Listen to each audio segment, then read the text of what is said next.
Module 12, Communicating with Students and Additional Teaching.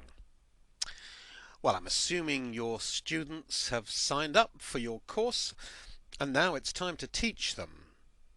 Most of the material will of course be pre-programmed. It's in the system there ready for them to read or to carry out their assignments. But there's always going to be times when you need to speak to your students and carry on some kind of dialogue there, or you may wish to provide additional teaching to them.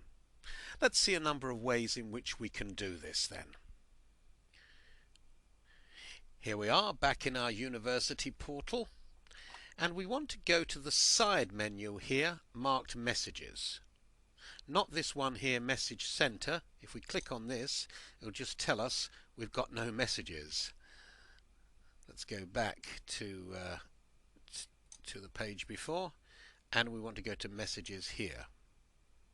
This also tells us we have no messages, but I'm going to create a new message in HSC 001. That's our course title, our course designator rather, and I'm going to send a message called Welcome to the course, and I'm going to say hi there. Module 10, Enrollments and Finance. Now, your use of Nuvo is absolutely free, or at least in this version. You can have up to 25 megabytes of space there. There are paid-for versions as well, which are still quite inexpensive. It's also at the outset, these courses are free for your students, but you can charge them as well. Now, there's a big debate here. If you allow your students access for free to your courses, you could use those as an introduction and as a link to your paid products or other items that you're selling.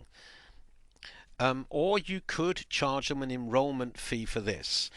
But Nuvo will take around about 8% from you. But it's still good value when you consider that all of the computing power and everything else comes to you free of charge. Let's see how we can charge our students an enrollment fee for the course. So here we are back at our learning portal and the usual curriculum all there. As we've seen so often, we actually go into this section called Setup. You see that, the second item from the top there on the left. And in the Setup we could change the start and end dates. We could put some information here. The area that we want is down here. The payment system at the moment is free, or the student pays for it. Watch these as well. I'm also going to check off in advertising in the e-learning market, which is a wonderful bit of free advertising. And auto invite on request. Click that on as well. The way in which this system works is that the student or prospective student actually has to request an invitation from you to join. Now, this could be as a result of a mailing, an email mailing, where they'll click on a link, or they could find their way through the e-learning market or the portals to request you. I'm going to turn on auto invite on request so that if anyone shows interest, they'll get the invitation. But the payment system, as I say, you could leave it free to use this as a loss leader, if you like, but I'm going to go student, and the price per student I'm going to put at $20. And the transaction fee automatically there, Nuvo will take $2.32. So you'll get, sorry, that should be $20, not $29. And so they're taking 1.6, giving you a net payment of $18.40. And we'll update the course here.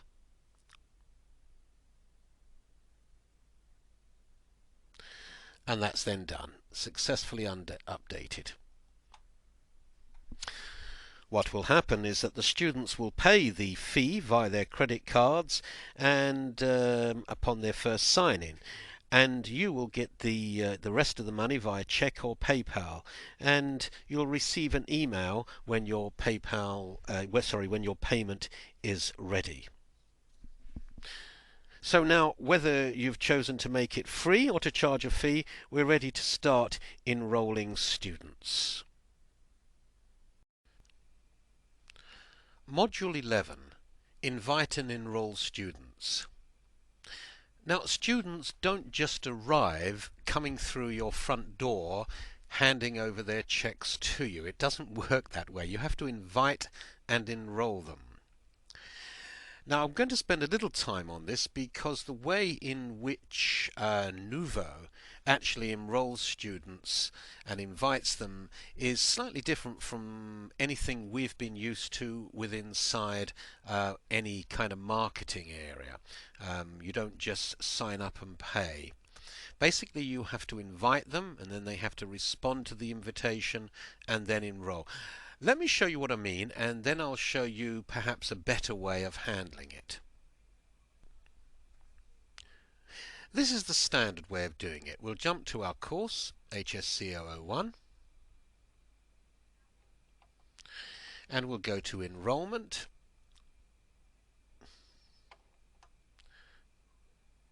I've actually got one person enrolled. It's telling me my firewall has expired. Great stuff. Now, if you want to invite a student, you press this link here, invite students, and you put your first name, last name, and email addresses, and there's a little text for your email.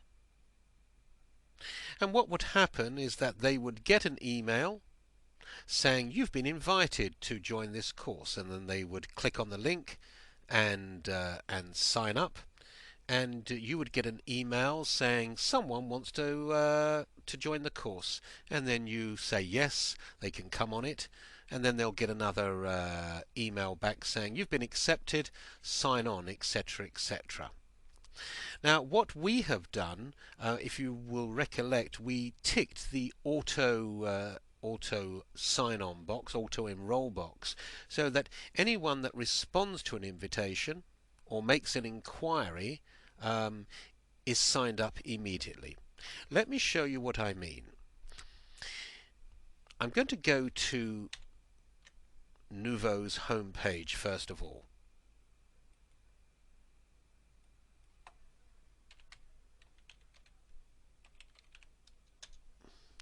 Nuvo.com.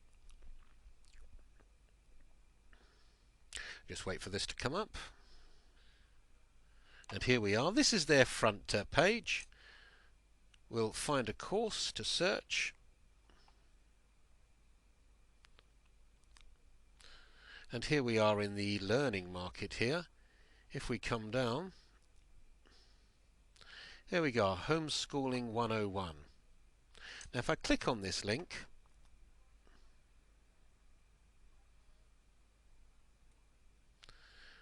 here's an introduction to the course, and the prospective student would request an enrollment. As they filled this out, they would immediately be told you've been accepted straight away, because there's automatic acceptance. They would then get an email with a user ID and password, a login ID and password, and then they would be prompted if there's payment involved to pay through their credit card. Now, this is how I would advertise this. I would make a note of this URL at the top here, which is our sign page. Do a Control-C or a copy there. I would then edit my own home site. Now, I do have skillsu.com, which is something I'm playing around with, but I also have a site called, let's get rid of this first, www.successfulhomeschooling.net. This is a nice little site, successfulhomeschooling.net. I'm giving away a free audio presentation here, which is a lovely name squeeze page. Let me just show you the product. We're going to the main sales page. And here we are. I'm actually selling an ebook here, Parent's Guide to Successful Homeschooling, but I could very easily make this a sign up for a course. And what would I put here when it says click to order or click to sign up for the course? Well, you'll remember we copied that very, very long URL. I would probably go to tinyurl.com and I would get a little URL to replace that very, very long one. I will paste that in, make a tiny URL, and it's this URL, tinyurl.com F55BK. This is the one that I would put on my sales page if they wanted to sign up for the course. Let me open that in a new window. As you can see, it's going to tinyurl F55BK and reroutes to our sign up page. Fill in the box and away we go. Now they will then receive an email, as I said, with a login and a password, and I'll show you what they see here. Let me clear this down, go back,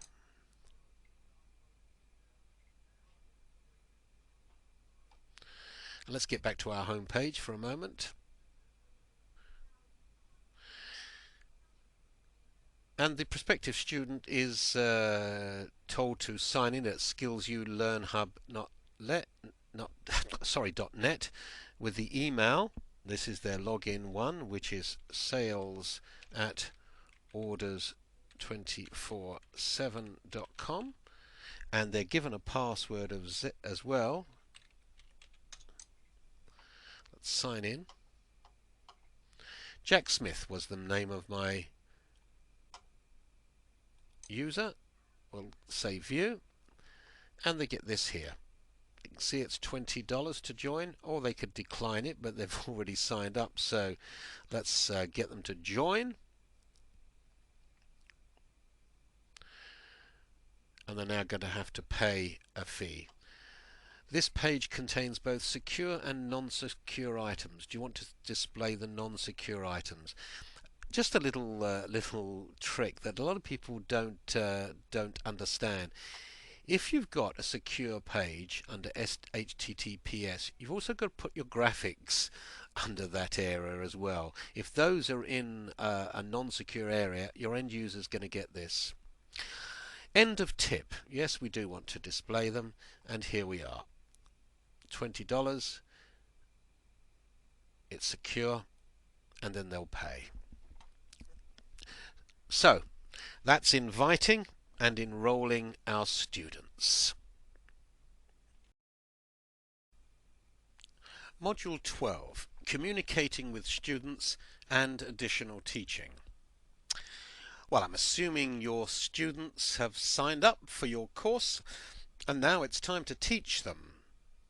Most of the material will of course be pre-programmed. It's in the system there, ready for them to read or to carry out their assignments. But there's always going to be times when you need to speak to your students and carry on some kind of dialogue there, or you may wish to provide additional teaching to them. Let's see a number of ways in which we can do this then. Here we are back in our university portal, and we want to go to the side menu here marked Messages. Not this one here, Message Center. If we click on this, it'll just tell us we've got no messages. Let's go back to the page before, and we want to go to Messages here. This also tells us we have no messages, but I'm going to create a new message in HSC 001. That's our course title, our course designator rather, and I'm going to send a message called Welcome to the course. and I'm going to say hi there. Let's go back a bit, and welcome to Home Schooling 101. If you have any questions, please do not hesitate to contact me. Regards, Leonard, the instructor. Tor.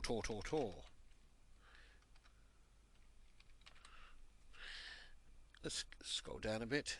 I'm going to select the message recipient as Jack Smith and send the message. That's it. It was sent out to everyone that needed it. Now I'm going to sign out at this stage, and I'm going to sign back in as Jack.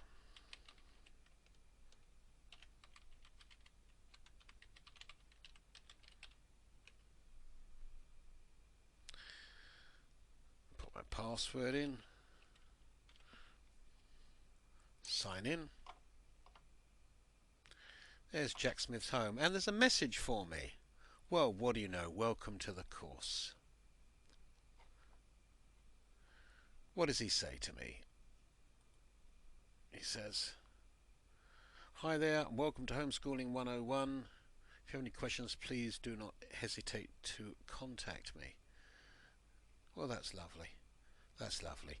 I'm going to send a comment back to him anyway. I think this is how it works. Thanks. Is there any chance in getting a sneak preview of the material? Regards, Jack. And I'm going to submit this. And that's it. Now I'm going to sign out here. I'm going to sign back in.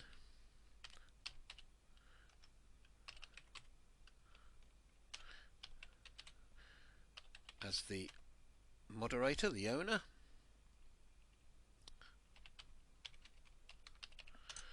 There we go, it's signed in here. And it says, oh, I have a new message as well from Jack Smith. What do you know? Hi there. That's my original. And he's come back again. Is there any chance of getting a sneak preview? And I can add another comment here and send it back to Jack. So you can see how this conversation can continue between yourself and your student, and you'll have all of your messages here which you can continue to add to and carry out the conversation or provide materials to them. Let's go back to the home page. Let me just say that, yes, every conversation, just in case I didn't make that clear, as more and more comments are made into your conversation, you'll have more and more items added to the conversation here. So in many ways, that's a history of your conversation there. Let's go home there. Another way of communicating with your students is actually to post blogs. And rather than talking to an individual student, you can talk to your entire class directly. And they're text pages of any length that you write and post, and your students can then read and respond to them. It's always a good idea to write an introductory blog to start off with. Let's jump to course, which we have done, and then click on blogs. There we go, down here on the left. And I'm going to here to create our first blog in HSC 001. There you go. Welcome to Home Schooling 101.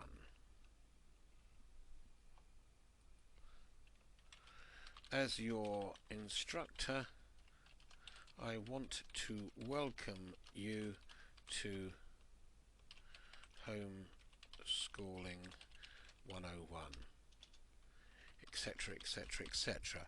You will want to fill this out with something good to be saying, an introduction to who you are, etc., and something about the course. Start the new blog there, and there it is. There's the blog itself, and people can add to it and view it. Let me sign out again, and I'm going to sign in again as Mr. Smith.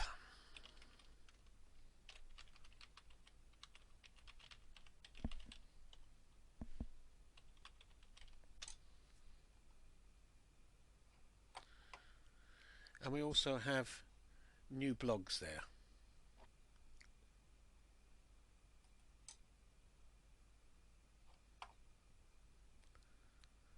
And I could add something to that, and in fact every member will see this blog, whereas on the individual messages that we saw a moment ago,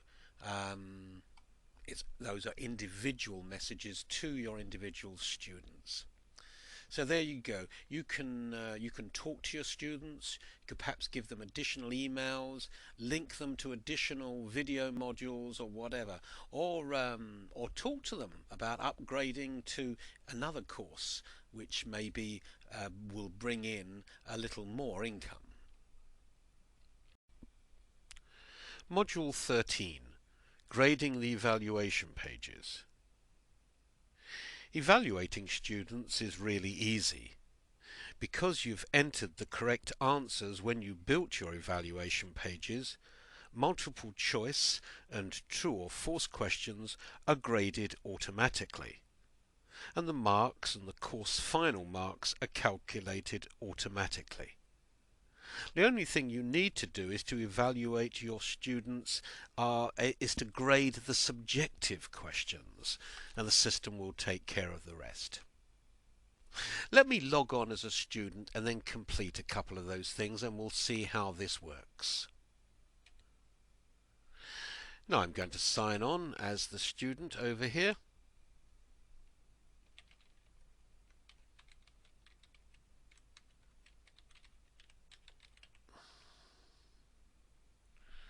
And my password. And so we're logged on.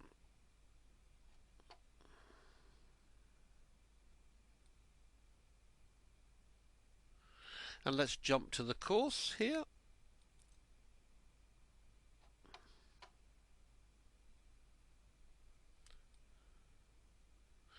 There's obviously those messages we were looking at in earlier modules. Someone else has actually signed on to this course in the meantime. Let's go to the curriculum.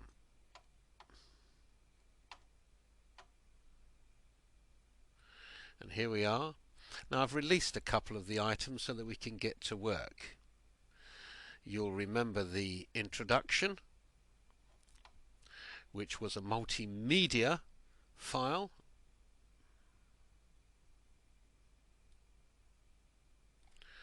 Remember that.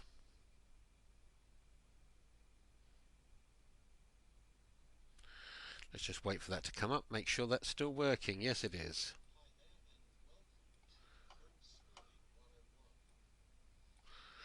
Let's go back to the curriculum.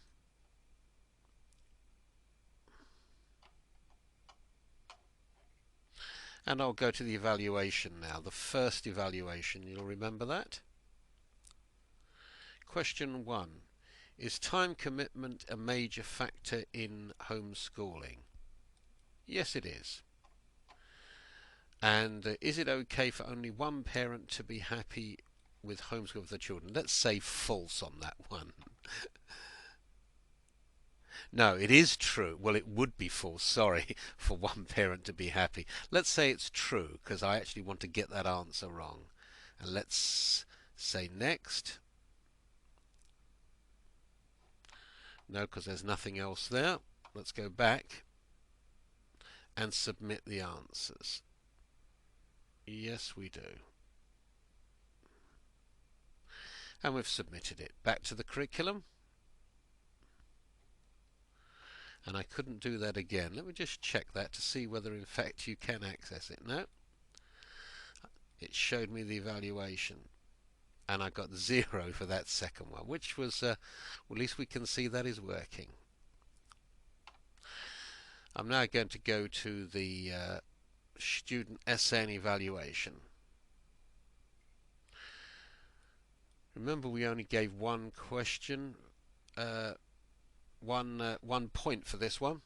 So they want to say what worked well for me, positive aspects and what items needed to be better.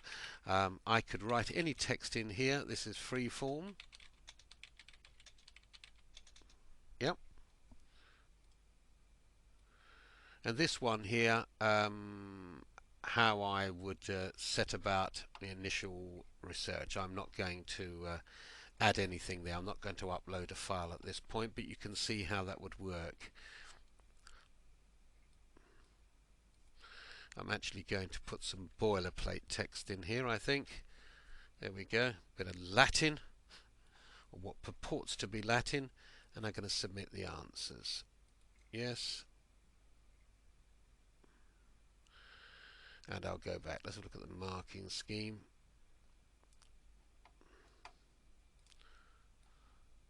And let's take a look at the grades so far.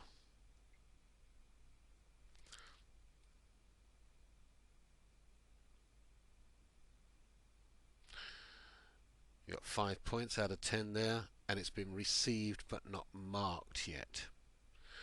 So that's it. I'm Jack Smith, I'm the student, and I've submitted everything I need to. I'm going to sign out now.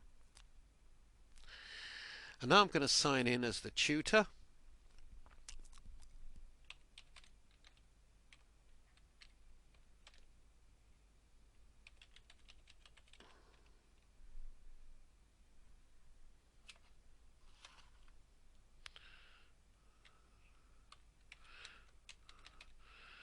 And sign in.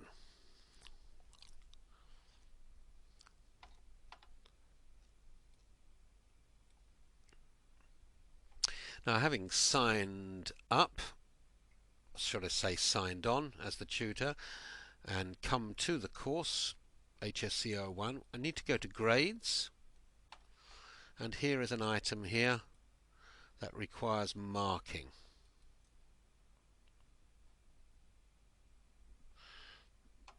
And there you go, this is 1 point there.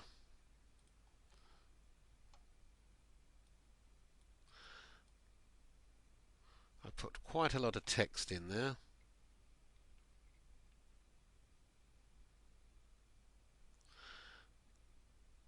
And I would actually, if I had an uploaded file, if they had an uploaded file, I would pick that up there by clicking on here.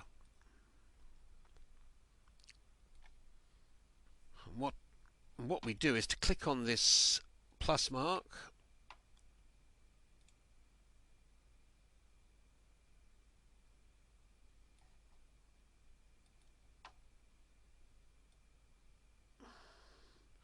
and we can add our comments to it.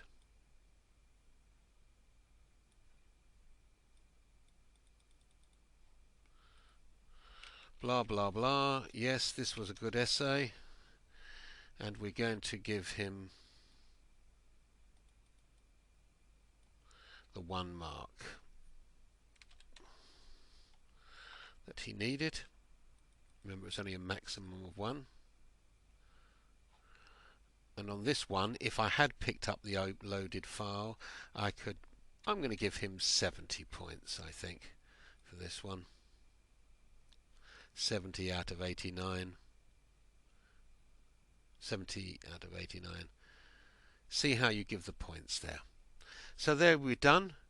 And you repeat that until you've graded everything that you need. And once you've completed, the system automatically calculates the final mark and displays it for the student to view. Module 14, Best Practices. We're not quite at the end of our video yet, but we're almost there. And before we reach our final segment, I want to have a word about best practices, some useful hints to make the most out of your Internet university. Firstly, take it personally. You know, a course without an instructor is just a web page. Your personal touch is what will really engage your students and help them learn. When you're designing your course, endeavour to make a personal connection with your students by letting your individual personality shine through your course. The more students feel that they are benefiting from you personally and not an inanimate web page, the more they'll respond to your teaching. Suggestions for getting personal could be: introduce yourself. Give your students some background info on you and why you're teaching the course. Write in a conversational tone. Include pictures of yourself. Upload a personalized video or audio message. Make yourself available to chat via Skype. And write personal messages to each of your students, welcoming them to the course and offering your assistance. Get involved. Very related to best practice number 1 is best practice number 2. Get involved. Your students will get more out of the course if you're often in there helping them to do it. Log in at least once a day to answer messages, post comments to student blogs, add new material, and keep an eye on things. You'll help keep interest up and discussion moving. As I say, sign in at least once a day, preferably more. Send a message to welcome new students, to encourage shy students to engage in the discussion, to remind students of upcoming course events. Use Skype to speak directly to your students. Post new Learn pages with requested files or new ideas. Blog frequently and invite comments and encourage discussion. You might want to offer a taster course. It's a perfect tool to build trust and advertise your paid courses. Students will not necessarily be fully convinced to take your course by the description, and seeing an example of your work will convince prospective students that your material, time, and experience are valuable. Here's a few different ways you could run your taster course. Run a perpetual course where it's offered for a long time and set to accept automatic enrollment requests. That way it's always there and students can see it whenever they like. Maybe run a course for a short period of time, say 1 week before your paid course starts. Or post the first 2 or 3 modules or learn pages from your paid course into your taster course.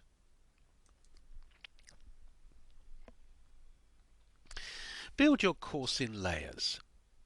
More than ever before, the web provides opportunities for multi-layered learning. Students can skim or go deeper, seek more information or a summary, go left or right, control their own learning. Giving your students these opportunities within this system is a key to satisfying course experience. This also gives your course the flexibility to speak to learners who want a quick overview and learners who want detail and context. A number of things could help your course be multi-layered. Keep your primary text short. Use images to communicate information quickly. Use bold and colored text to highlight key points on the page. Provide extended commentary with podcasts, blog posts, video tutorials, and other media. And provide links to other, more in-depth resources on the web. Clarity, clarity, clarity. Now, clarity is very important in any teaching situation, but particularly in online learning where you can't observe your students to see whether they understand your material or instructions. Make sure you outline the goals for your course, the reason the course exists, and what your learners should be doing while taking your course. Also provide very specific instructions on how to take your course and how they should interact with you and their fellow instructions. Do not assume that all students have the same facility with technology that you do, so keep the instructions simple and specific. Maybe at the beginning of the course, make sure that you can answer these questions for your students. Why should I take this course? What will I get out of it? How do I take this course? And how do I get in touch with my instructor if I have any questions? Chunk and schedule. These 2 points are separate but related. They both involve time. Chunking is the process of breaking your content into the kind of small, digestible chunks typical of current internet style. Scheduling is just that, setting definite, specific times when students should accomplish certain things in your course, take a test, or meet online for discussion. Both strategies will help keep your students on track and avoid bogging down your users with an intimidating glut of uniform content. Number of strategies. Consider using many short modules or learn pages rather than one long learn page. Similarly, replace one long course end examination with several short quizzes offered at staggered times. Not something I did in my example, but good point to remember. Use the hide and release learn page function to hide and release content according to your schedule. And use this function to ensure students don't race ahead or lag behind. Release lessons weekly and hide quizzes after their scheduled date has gone. And also, as ever, schedule specific times when you'll be online to interact with students. Interactivity. The brother to the best practices 1 and 2. Interactivity is the practice of building your course so that there are lots of things for your students to actively do rather than passively read. Reading, sure, is important, but make sure to pack your course with activities that engage students. Also, key to this process is instructor-student interaction and student-student interaction. Make connections with your students and build activities where they'll make connection with each other. As I say, give students plenty of activities and tasks. Keep the reading short and light. Require students to write blogs, comment on other blogs and discuss the material. Use Skype, again, to talk to your students and encourage them to talk to each other.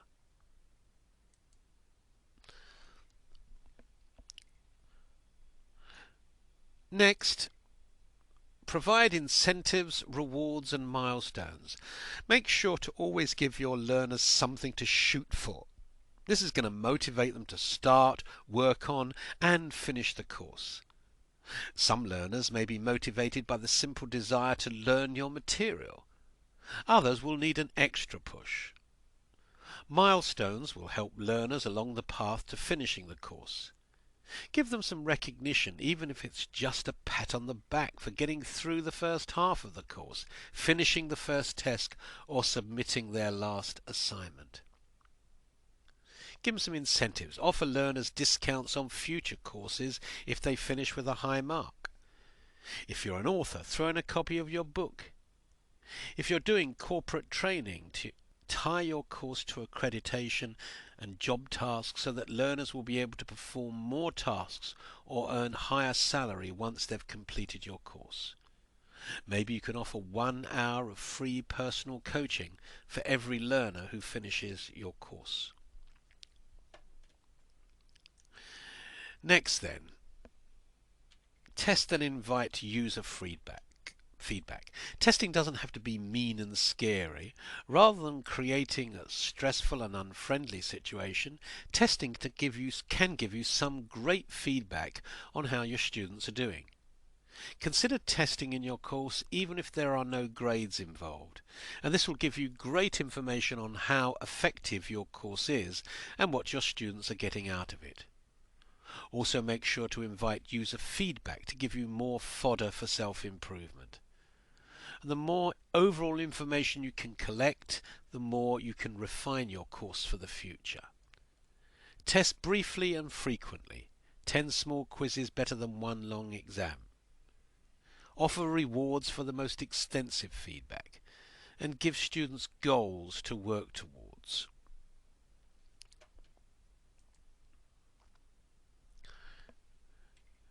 And use the web and classroom to your advantage.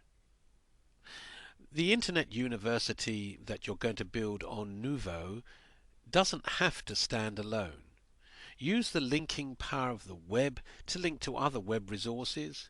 Use links to support your material or send students to further information, maybe your own website. Pull in information from other web applications you use or any other web work you're doing. Maybe free online textbooks, or encyclopedia articles, or social networking sites.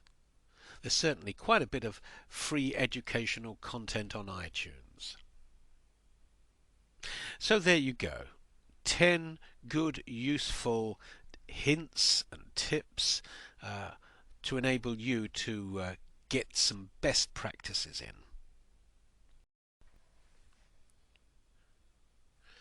Module 15. Some back-end business ideas. Well, we're almost at the end of our video now. We're on our final module, and I want to look at just a couple of back-end business ideas. These are not complete, and I'm sure you could think of a whole lot more, but here's one or two to get your creative juices flowing.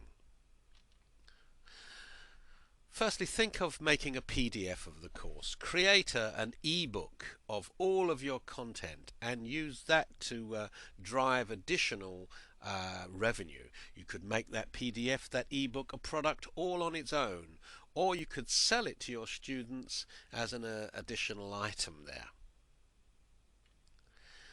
Think about creating a hardback book. Two companies that will help you do that, Lulu and Cafe Press. Here's Cafe Press, and you can create t-shirts, mugs, all kinds of stuff, but you can do books with them as well. They're good, very effective, and they do a lot of this kind of work. The other company that I mentioned, Lulu.com, strange name. Half expect a rock singer to come out singing "Shout." Lulu.com. There we go. I'm sorry, that shows you how old I am. Let's wait for Lulu to come up. And here we are, Lulu in the UK. You can create books. They're very, very good at books, but they also do CDs, DVDs, all kinds of stuff. There's no setup fees, no minimum order. Worthwhile looking at. It's always good to have a hardback book published under your own name. Gives you a lot of authority. So there you go. Look at both Cafe Press and Lulu and create your own hardback book.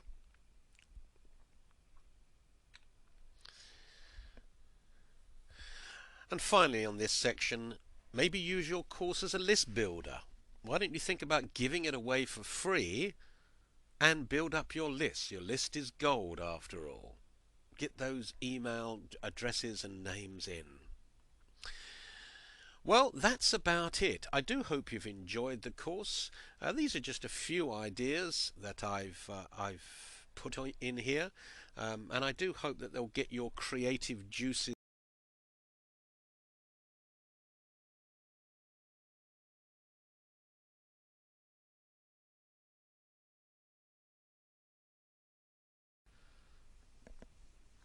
Module 2. How to organize your curriculum. You need to gather all of the material for your course together in one place. And then you need to split it up into sections. You need to collate your textual material, gather your multimedia items, and get them into presentation order. For example, for the purposes of this exercise, we're going to be putting a program together called Homeschooling 101. And this document here has the whole shooting match, the whole course there together. And I'm going to split this up into a variety of units for my curriculum. An introduction, getting started, tips for writing education plan, a sample education plan, choosing teaching materials, 10 steps to developing a quality lesson plan, and sample lesson plans, scheduling and planning lessons, homeschooling gifted and special needs children, and then followed by a summary. So that's what the curriculum is for this course. Most of these will be textual units. And for the purpose of this course, I'm actually, for the introduction, going to be putting in a little QuickTime movie, which really is nothing more than a PowerPoint presentation with an audio attached. But I wanted to give you some example of multimedia that you can put into your course. So that's the sum total of the items we have. And this is how we're going to put it all together. First of all, we're going to collate all of our textual material. From the original master documents, I split up the course into a number of components. This folder here on my computer has a number of items. It has all of the various units. It's got the PowerPoint presentation here. I'll give you an example. If I double click on 10 steps, wait for this to come up, you'll find this is one of the modules here called 10 steps to developing a quality lesson plan. And there we go. And that's going to be one of the units we're going to use. But as I say, we've brought them together all in one place, in one folder. Also in your folder, or in a place that you can get at them, gather your multimedia items. For this particular presentation, I've just got one multimedia item. It's this Homeschool 101 intro movie. I'm just going to double click. It should come up with QuickTime on my machine here. Now this is the movie. Now I don't know whether you can see this, because one of the problems in trying to capture a capture is that they can overlay each other. But sufficient to say that I do have here an audio visual presentation, which is the introduction to our course. That's under Homeschool 101 Intro, and when we come to building the course, you'll see how that I embed that in. And finally, you need to get them into presentation order. You will have noted when I was showing you my folder a moment ago that I numbered